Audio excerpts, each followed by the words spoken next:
Europe, this amazing continent, steeped in history and brimming with culture, stretches from the chilly shores of Iceland to the sunny beaches of Greece.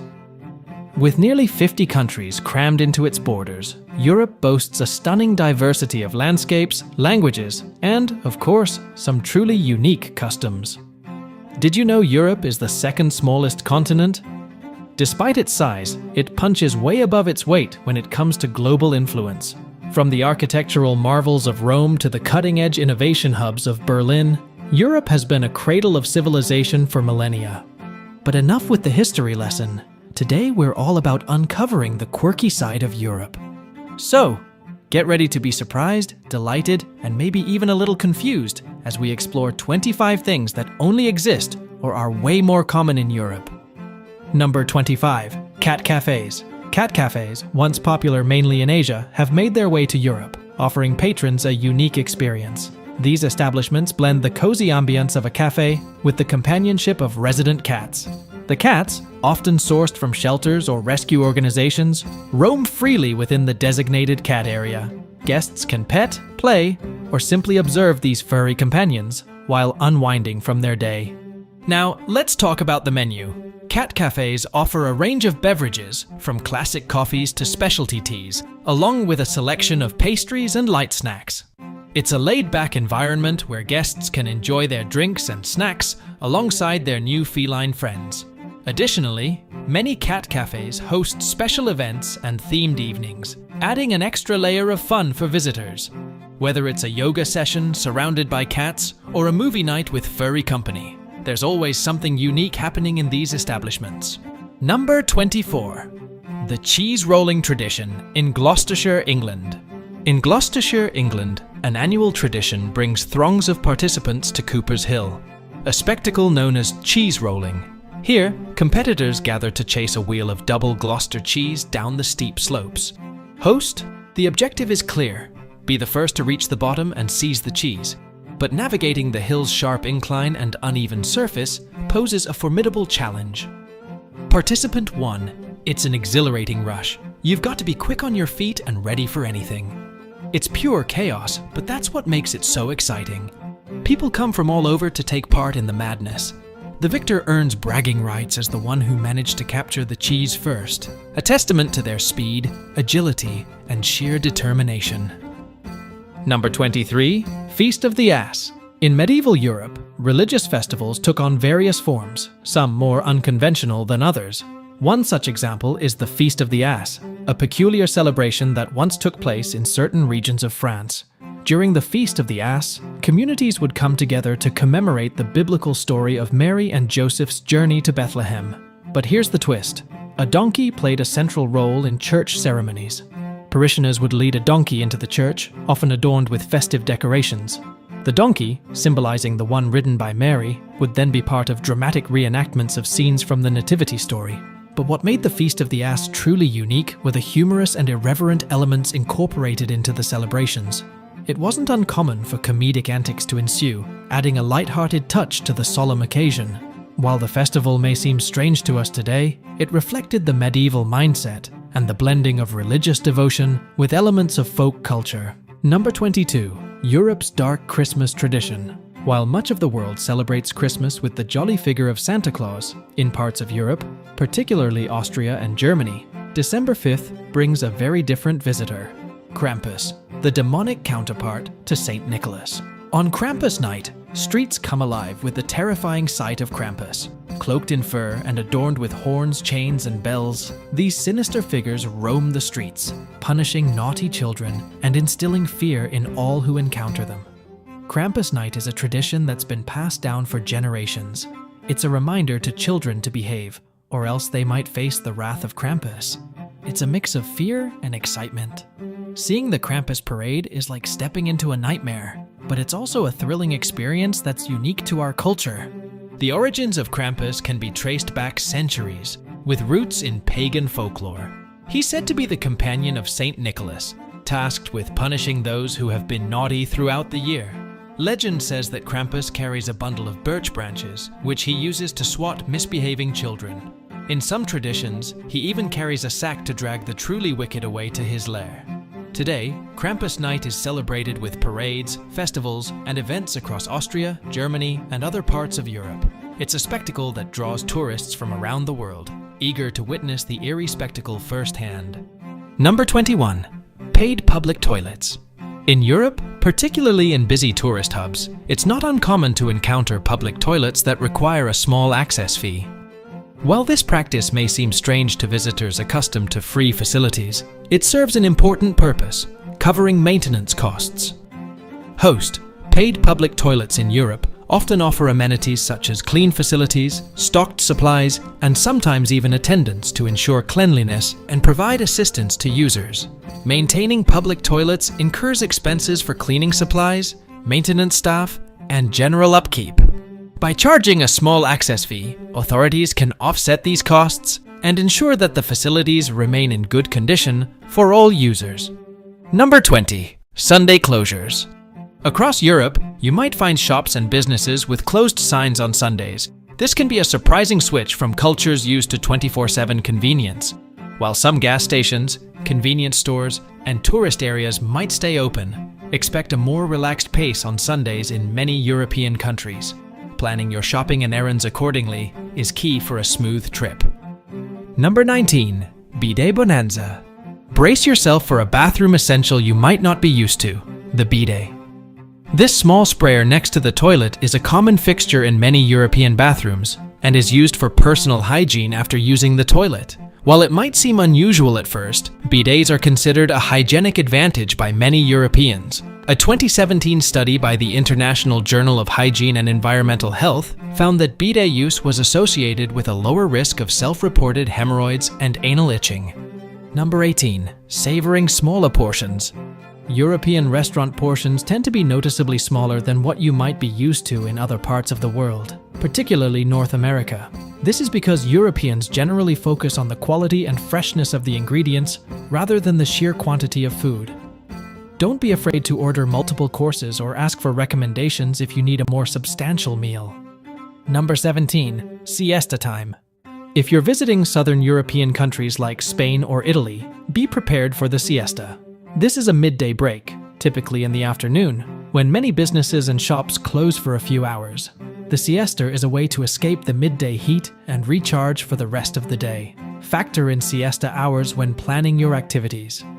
The tradition of siesta is gradually declining in some areas, but it's still common in many southern European countries. Number 16.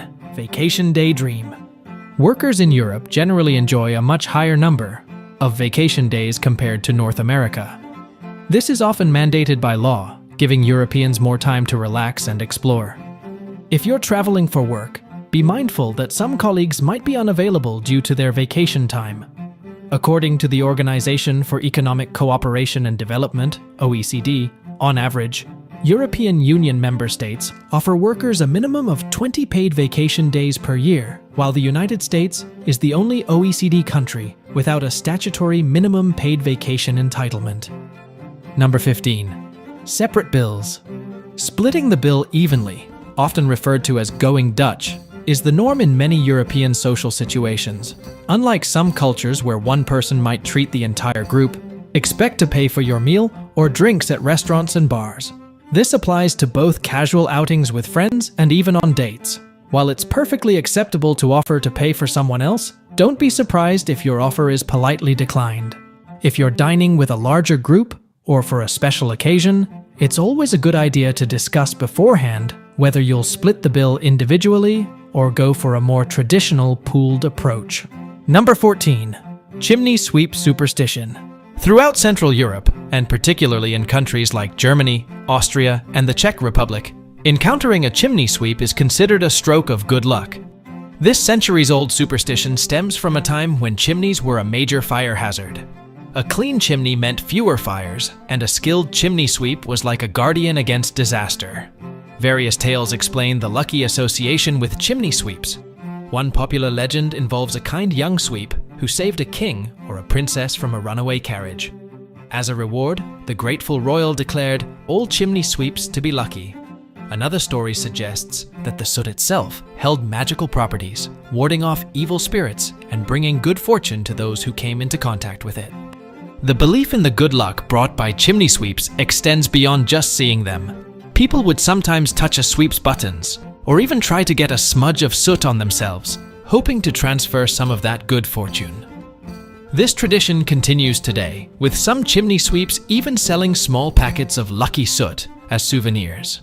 Beyond safety, chimney sweeps were also seen as symbols of prosperity. Their ability to navigate tight spaces and clean out the heart of a home was associated with good housekeeping and a well-functioning household. This association with cleanliness and prosperity further solidified the belief in their good luck. Number 13. Love locks on bridges. Love locks on bridges have become a global symbol of everlasting love. Couples etch their names or initials onto a padlock, attach it to a bridge railing, and toss the key into the water below, signifying their unbreakable bond. This tradition is particularly popular in Europe, with specific bridges in cities like Paris, Rome, and Cologne becoming overloaded with these tokens of affection. The exact origin of love locks on bridges remains unclear. Some stories point to a Serbian novel, Bridge on the Drina, published in 1945, where a character throws a padlock on a bridge after a heartbreak. Others claim the tradition began in Italy, inspired by the book I Have Loved You So Long, 1992. Regardless of the source, the practice gained traction in the early 2000s and has become a popular tourist activity. Many European cities are now grappling with how to manage the love lock phenomenon. Some, like Paris, have removed locks altogether, while others have designated specific areas for them. The environmental impact and potential damage to historic structures are prompting a search for alternative ways for couples to express their love. Number 12. Lucky number 13. While Friday the 13th sends shivers down the spines of many across the globe, in some parts of Europe, the number 13 is embraced as a symbol of good fortune. This surprising twist on superstition has deep historical and cultural roots. The origins of the association of 13 with bad luck are murky, possibly linked to Norse mythology or events like the Last Supper, where 13 people were present, including Jesus, before his crucifixion. However, in various European cultures, a different narrative emerged. In Italy, 13 is seen as a lucky number, especially when playing the national lottery, Il Gioco del Lotto. Friday the 13th is also considered an auspicious day to embark on new endeavors. Similar to Italy, Poles often associate 13 with good luck. Some believe it brings prosperity, while others see it as several positive changes. Similar to Italy, Poles often associate 13 with good luck. Some believe it brings prosperity, while others see it as several positive changes. While not universally embraced as lucky, the number 13 doesn't hold the same negative connotations in Germany as it does in other places. 13 is sometimes seen as several transformations or new beginnings. Number 11. Name Day celebrations. In many European countries, birthdays aren't the only day to celebrate. Name days, a cherished tradition, add another layer of festivity to the year. Name days stem from Christian calendars that assign a saint to each day of the year. People named after those saints would celebrate their namesake's feast day. Over time, this evolved into a custom of celebrating a person's name day, regardless of whether it corresponds to a saint or not. Name days are a lighter celebration compared to birthdays. They are a time for friends and family to acknowledge the person and their name. Greetings, phone calls, and small gifts like flowers, chocolates, or thoughtful cards are common ways to mark the occasion. The importance of name days varies across Europe. In some countries like Hungary, Bulgaria, and Greece, name days are a significant event. In others, they might be a more casual occasion. It's also not uncommon for people to share the same name day, especially if they have common names. However, the rise of birthday celebrations and globalization might be causing name days to fade slightly in some regions. Number 10. Black cat crossing your path means good luck. The symbolism of black cats is a fascinating mix of cultures and beliefs. While many parts of the world associate them with bad luck, in several European countries, a black cat crossing your path is viewed quite differently, as a sign of good fortune. Black cats are generally considered lucky omens in these countries. Owning a black cat is even believed to bring prosperity in some regions. In Germany, the direction a black cat crosses your path matters. From left to right signifies good luck, while the opposite might be interpreted as less fortunate. Similar to Germany, some parts of Italy believe a black cat crossing your path from left to right brings good luck, while others consider them lucky in general. The good luck association with black cats extends beyond just their movement. In Scotland, for example, a black cat arriving at your doorstep is seen as a sign of incoming wealth. Number 9. Silent disco. Silent discos ditch the traditional booming speakers and replace them with wireless headphones. Attendees wear these headphones, which offer multiple channels playing different music genres, from thumping techno to groovy classics. The beauty of silent discos lies in the freedom of choice. Don't feel like dancing to the current channel? Simply switch to another with a tap on your headphones. This allows for a diverse crowd with different musical preferences to party together under one roof. While silent, the experience is anything but dull. The changing colors on the headphones indicate which music channel people are tuned into, creating a vibrant visual spectacle on the dance floor.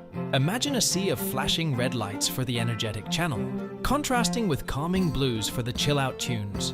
Silent discos also have a surprising eco-friendly aspect. Eliminating the need for loudspeakers reduces noise pollution and allows events to be held in locations that might otherwise have noise restrictions, opening up new possibilities for outdoor parties. Number 8. Stairway to your apartment. In many European cities, apartments are housed in multi-story buildings with a distinct characteristic narrow, winding staircases. This can be quite a surprise, especially for visitors accustomed to modern conveniences. These historic climbs, built with sturdy stone or iron, offer a charming connection to the past, but be prepared for a leg workout.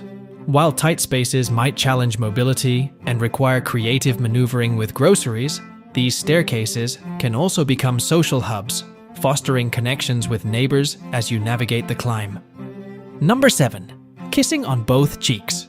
In many European countries, greetings involve a kiss, or two, on the cheeks. This can be a delightful cultural exchange, but it can also be a confusing minefield for the uninitiated. Generally, kisses are exchanged between people of the opposite sex and women who know each other. Men greeting men might shake hands or offer a friendly pat on the back, depending on the situation and their relationship. The most common greeting involves a quick peck on each cheek, starting with the right cheek and alternating sides. It's a light touch, more of a brush than a full-on kiss. The number of kisses can vary depending on the country and region. In France, it's usually 2 kisses, while in some Eastern European countries, it might be 3 or even 4. If you're unsure, observe how locals greet each other and follow their lead. Number 6. Underground adventures. Europe holds a secret beneath its bustling streets and charming villages, a labyrinthine network of tunnels and underground structures, whispering stories of the past. These hidden worlds, often unseen by tourists, offer a glimpse into the continent's rich history and ingenuity. Medieval cities often had secret passageways used by residents to escape sieges or invasions. These hidden tunnels might connect castles to churches or wind beneath bustling marketplaces, a testament to the resourcefulness of bygone eras. Beneath Paris lies a network of tunnels known as the Catacombs, a chilling yet fascinating ossuary holding the remains of millions of Parisians. Walking through these bone-lined tunnels offers a somber reflection on mortality and history. Some European cities hold Cold War bunkers and bomb shelters, remnants of a tense past. Exploring these often preserved shelters provides a sobering reminder of the region's history and the lengths people went to during times of conflict. Number 5. The world's biggest tomato fight. In the small town of Buñol, Spain, a once-a-year celebration throws tradition out the window with a hilarious, messy twist: La Tomatina, the world's biggest tomato fight. On the last Wednesday of August, thousands of participants, armed with over 150 tons of ripe tomatoes, descend upon the streets of Buñol. For a glorious 1-hour battle, all inhibitions are thrown aside, as revelers pelt each other with juicy tomatoes. The origins of La Tomatina are shrouded in mystery, with some stories suggesting a playful food fight gone viral, while others point to a political protest gone awry. Whatever the reason, it has become a beloved tradition, attracting international attention and adding a touch of wacky fun to the Spanish summer. Number 4. Sinterklaas surprise.